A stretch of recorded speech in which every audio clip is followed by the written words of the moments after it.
Hey everyone, this project video is going to cover how to connect the XCM Access Controller version 2 to a LiftMaster Professional garage door opener. These are quite common. They're not universal, of course. There's different types of garage door openers, but this particular garage door opener has a button on the inside that you just press to open. And this button's very interesting because it's easily connected to the control board. So let's start with the parts and tools list. The first thing you're going to need is a screwdriver, followed by a crimper tool. This is just a standard crimper that's used. Some of them have integrated wire strippers. This one does, but they're used to crimp different types of connectors onto wire. Then you're going to need some connectors. The minimum number you'll need is 4. You might want to connect some other things, but you'll need at least 4 for the power and the relay. Then you're going to need obviously some connecting wire. I'm just using speaker wire. It's just standard. I think it's 24 gauge, spool of 100-foot 2-conductor wire from Radio Shack, which I think I got before the local one closed. But yeah, just any 2-conductor standard small gauge wire will work. You might also want to use some glue dots. I use them to secure some things. Later, you'll see later in the video. They're optional, hence the little asterisks. You're also going to need some mounting screws. I just chose drywall screws because I'm going to literally put the screws into the drywall next to the garage door. You might want to do something different, but that's what I used. Of course, you're going to need a power supply. I just chose any random, I'm sure you have a bucket of power supplies that are, orphaned from various pieces of equipment. You'll need something that's DC output, 9 to 12 volts, something you can cut apart and feel okay about dismantling a little bit. And of course, you're going to need wire strippers just to, make it easier on your teeth. I use my teeth sometimes. Don't do that. It's bad for your teeth. So use wire strippers. And of course, you'll need the access control board itself. So with all the parts gathered, let's take a look at that button. Mine just has a little cover here. You can just pop it right off. There's a little tab at the top. You just insert a little flat blade screwdriver. It pops right off. You can see the button here. It's a very tiny micro switch button right above the blinking LED. That button there, is just basically a short between the two wires that come to the actual button housing here. So let's take the button housing off the wall. Unscrew it here and just slide it up off the retainer screw, and you can see 2 wires coming to the board. If you take a look here, you can kind of see what that button does. So right here at the top of the board, there are 4 connectors, and those are the through holes for the micro switch. And you can trace the paths down, basically straight down to the wire connectors there, the little threaded screw holders for the wire connectors. So when this button is pressed, it is literally shorting together those 2 conductors. And the rest of the functions on the board are, communicated to the main system through varying resistances. So what that means is we can connect these 2 conductors on the button board directly to the relay connections on the access control board. When the relay activates, the conductors are shorted, and electrically it's exactly the same as if you had pressed the button. Okay, so let's try to loosen this here and get these wires off these terminals. Start with the white one. Man, those wires are close. Let's try to get it off of there. Actually, you know what? Let's go prep our wire first. So let's get some of that speaker wire here and get it separated. And we're going to strip off a healthy amount of wire. You want to make sure there's plenty of it because you have to grip it and wrap it around those screw connectors on the garage door button board. Okay, so let's bring our wire to the terminal here. We're going to start with a white terminal and just kind of wrap it around alongside the existing wire. Make sure you get around it pretty well and tighten it down. Just be careful not to break the conductors, just tight enough so that it's snug. Doesn't have to be super tight. Then we'll start with the other conductor here and loosen it up. I'll get my pliers here. I'll be able to. Oh, I just realized I didn't list the needle nose pliers in the parts and tools list. So, you can probably do it with your fingers, but just to make it easier, I use needle nose pliers. Get that wire back on the terminal and just kind of do the same thing. Make it snug. Have a little neighbor there. Howdy, neighbor. Put the wire around. Doesn't have to be perfect. And tighten it up. And conveniently, there's already notches in this housing.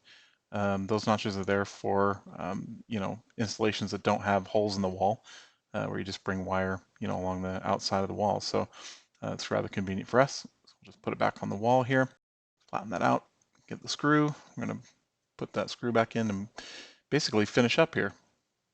So once this is screwed back in, we'll put the little plate cover back on and we'll be done with this part. So now I've run my speaker wire all the way down to where I'm going to mount the access control board right next to the garage door. I'm going to hold up the two ends and test to make sure it works. Yep, it works. Now what we're going to do is wire the power and the two conductors that lead to our button board to the wiring harness for the access control board. So here's the AC adapter, and we're going to look to find the polarity. I can see that the tip is positive and the ring outer shield is negative. So now we're going to take a look at the wire. The wire with the line on it, that is the tip, so that is positive. So now we're just going to cut off the end here, and we're going to split the wires a bit. Take off some of the housing with our wire strippers.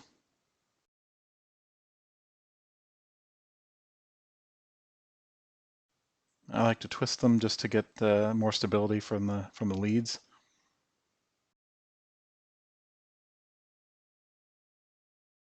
So we're going to grab our crimper tool and some wire connectors.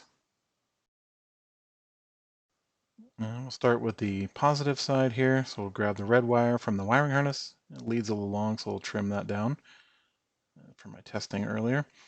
So we're going to grab a connector and put the lead in there, and then follow it up with the positive lead.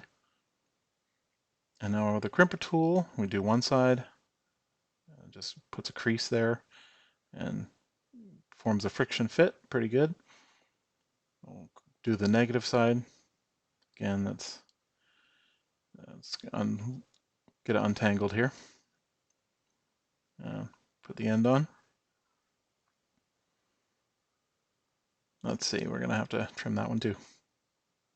All right, put the connector on and stick the power lead in. And crimper tool, one side, and then the other. Give a little tug here. Yep, solid. So I'm going to detangle the rest of this stuff here. Get all the other wires out of the way. So I'm looking for the yellow and white. These are the common and normally open wires from the relay. The green and blue are not used, so I'm just going to chop the ends off just to kind of help keep them from shorting or touching anything else. I mean, you could put electrical tape or something on there if you wanted, but I just cut them off. That's good enough for most use cases. So these leads are also a bit long. We'll trim them down. But I need to get a better trimmer here. There we go. Now we're going to connect it up to the lead wires that go to the button board. And those are also pretty long, so we'll trim those down.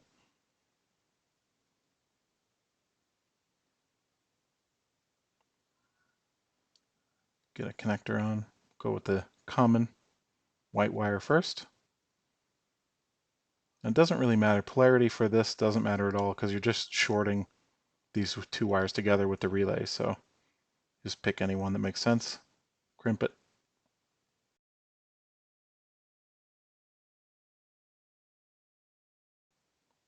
We'll give it a little tug there. And the other.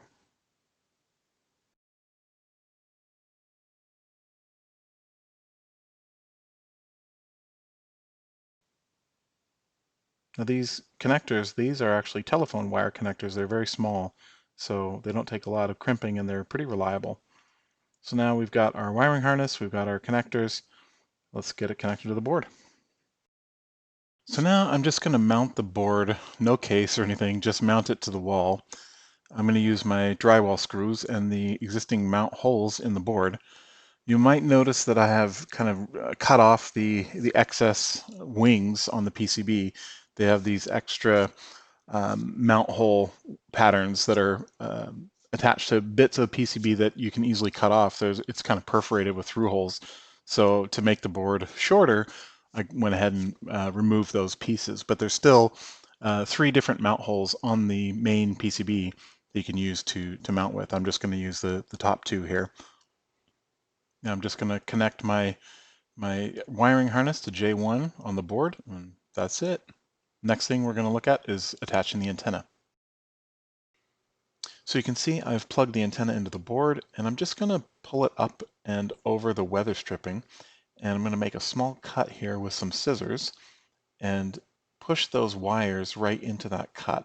So now the door won't catch the wires when it's going up and down. Now I'm going to put a piece of electrical tape here to hold the weather stripping together and keep the wires from moving around.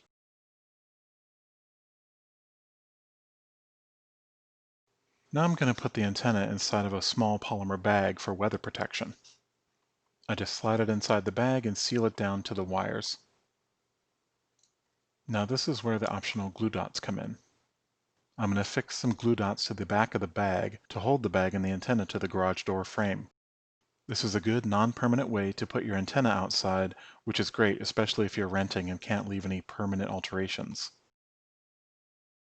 Now let's give it a test with my implant. Works great.